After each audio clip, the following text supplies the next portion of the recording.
Merci Madame la Présidente. Alors le scandale sanitaire que représente le chlordécone est inadmissible.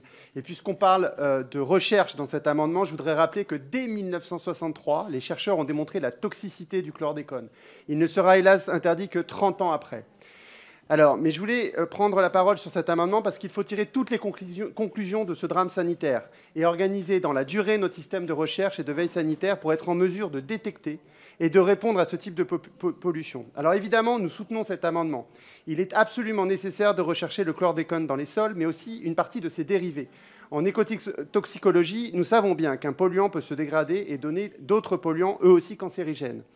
Dans le cas du chlordécone, la dégradation de celui-ci se traduit par la formation de produits de transformation dont certains présentent une structure relativement similaire à celle du chlordécone.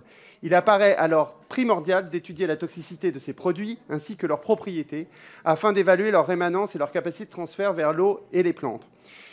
L'élargissement de la surveillance aux produits de transformation, ce que propose cet amendement, est donc nécessaire. Mais je profite aussi de l'amendement pour rappeler que l'urgence est aussi d'élargir les surfaces analysées. Dans un récent rapport de l'OPEX, dont je vous recommande la lecture, il était indiqué que les surfaces analysées ne représentent actuellement en Guadeloupe que 17% de la surface agricole utile des exploitations agricoles et que 10% et 3,4% seulement du territoire total.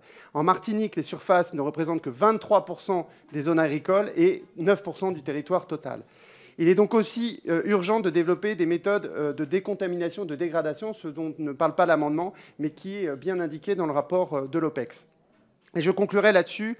Le manque de recherche et développement sur le chlordécone démontre aussi l'échec de la recherche exclusivement en mode projet et le sous-investissement chronique de la recherche, et notamment dans le service public de recherche agronomique en Outre-mer, à l'INRAE et au CIRAD. Et enfin, ce débat démontre aussi l'hérésie d'abandonner le plan Écophyto, évidemment.